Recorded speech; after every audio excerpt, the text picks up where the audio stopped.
صاحب بہار شریعت نے اس کو بڑے خوبصورت انداز میں صدر الشریعہ نے جمع کیا ہے، کیونکہ ظاہر سی بات ہے علم کلام میں قیل و قال بہت ہے، مباحث بہت ہیں، اختلافات بہت ہیں، لیکن بہار شریعت وہ مبارک کتاب ہے کہ جس میں بالکل متوازن، متداول اور جو مقصود دین ہے اس عقیدے کو ان تمام باتوں سے چھان کر خالص مال ادھر جمع کر عقیدہ متعلقات نبوت کے ضمن میں خلیفہ اعلیٰ حضرت صدر الشریعہ بدر الطریقہ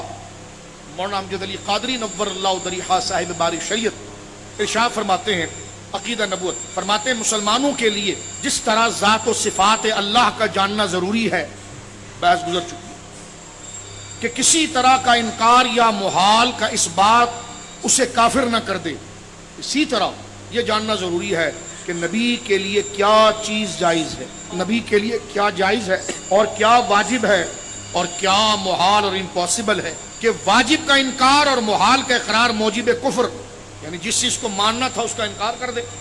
اور جس کو نہیں ماننا تھا اس کو مان لے۔ تو اسی لیے ضرورت ہے کہ نبوت کے عقیدے کو سمجھا جائے، اس لیے کہ نبوت کے عقیدے کو اسی طرح سمجھنا ضروری ہے جیسے خدا کے عقیدے کو جاننا ضروری ہے، کیونکہ یہ اپنی ترتیب میں سب چیزیں ضروریات دین سے ہے، کیونکہ ضروریات دین میں سے کسی ایک کا بھی انکار جو ہے وہ سب کا انکار ہوتا ہے۔ صدر الشریعہ رحمہ اللہ فرماتے ہیں، نبی کی تعریف کر رہے ہیں، فرمایا نبی اس بشر کو کہتے ہیں جسے اللہ تعالیٰ نے ہدایت کے لیے وحی بھیجی ہو، اور رسول بشر ہی کے ساتھ خاص نہیں بلکہ ملائکہ میں بھی رسول ہوتے ہیں۔ نبی اس بشر کو کہتے ہیں جس کو اللہ تعالیٰ نے ہدایت کے لیے وحی بھیجی ہو، اور رسول بشر ہی کے ساتھ خاص نہیں بلکہ ملائکہ میں بھی رسول ہوتے ہیں۔ بات اگر نہیں سمجھ میں آ گئی تو آگے وضاحت کرتے ہیں۔ فرمایا انبیاء سب بشر تھے اور مرد، نہ کوئی جن نبی ہوا اور نہ کوئی عورت، یعنی جتنے انبیاء آئے نبیوں میں کوئی جن کو نبی نہیں بنایا گیا، یہ اکثر قول کے مطابق، کیونکہ یہ علم کلام کی مباحث ہے، قیل و قال ہے، لیکن اس میں جو سب سے اصح قول ہے وہ یہ ہے کہ نبی جب بھی آئے ہیں وہ انسانوں میں آئے، نبی جب بھی آئے ہیں انسانوں میں آئے ہیں، اور وہ مرد آئے ہیں، بشر آئے ہیں، اور جنوں میں اور عورتوں کو، جن کو اور عورت کو نبی بنانا یہ نبی کی تعریف میں نہیں ہے۔ آگے ارشاد فرماتے ہیں اور نبی کا معصوم ہونا ضروری ہے، کیونکہ نبی کتنی بڑی ذمہ داری ہے کہ وہ عالم غیب سے جوڑتا ہے۔ فرمان نبی کا معصوم ہونا ضروری ہے۔ معصوم ہونے سے مراد کیا ہے؟ معصوم ہونے سے مراد یہ ہے کہ نبی کی ذات سے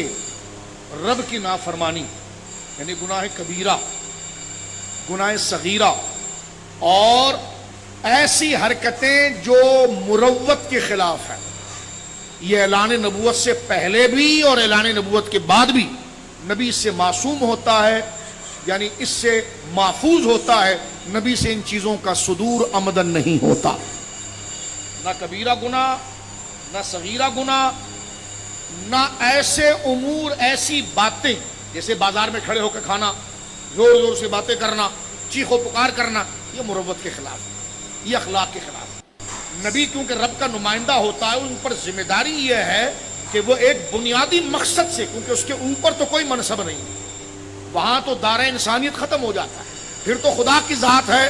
جس پر اس دائرے کا اطلاق نہیں ہوتا، تو گویا کہ مقصود اور کمال، انسانیت کے کمال کا جو آخری درجہ ہے وہ نبوت ہے، لہٰذا خدا اس کو اس قدر محفوظ اور پروٹیکٹ اور اس کی حفاظت اس کو اتنا با کمال بناتا ہے، کیونکہ اسی کے ذریعے لوگ خدا کو جانتے ہیں، تو اللہ اس میں کوئی ایسی عادت، اس کی شکل، اس کے اخلاق، اس کے مزاج میں ایسی کوئی چیز نہیں رکھتا جس سے لوگ اس سے گھن کھائیں، بھاگ جائیں، بلکہ اللہ رب العالمین اس میں ایسا کمال رکھتا ہے کہ اس کے علم، اخلاق، معاملات کو دیکھ کر پتھر بھی اس کے شیدا ہو جاتے ہیں، درخت بھی اس سے پیار کرتے ہیں، چہ جائے کہ انسان اس سے متاثر نہ ہو۔ تو لہذا نبی معصوم ہوتا ہے، اور نبی معصوم ہوتا ہے، اور نبی کے لیے معصوم ہونا ضروری ہے۔ اور معصوم کیا ہے؟ ذرا توجہ کرنا ہے، یعنی عصمت۔ صاحب باری شریعت کہتے ہیں کہ یہ عصمت نبی اور ملک کا خاصہ ہے۔ اور عصمت کس کو کہتے ہیں؟ فرمایا عصمت انبیاء کا معنی یہ ہے کہ ان کے لیے حفظ الہی کا وعدہ ہو لیا۔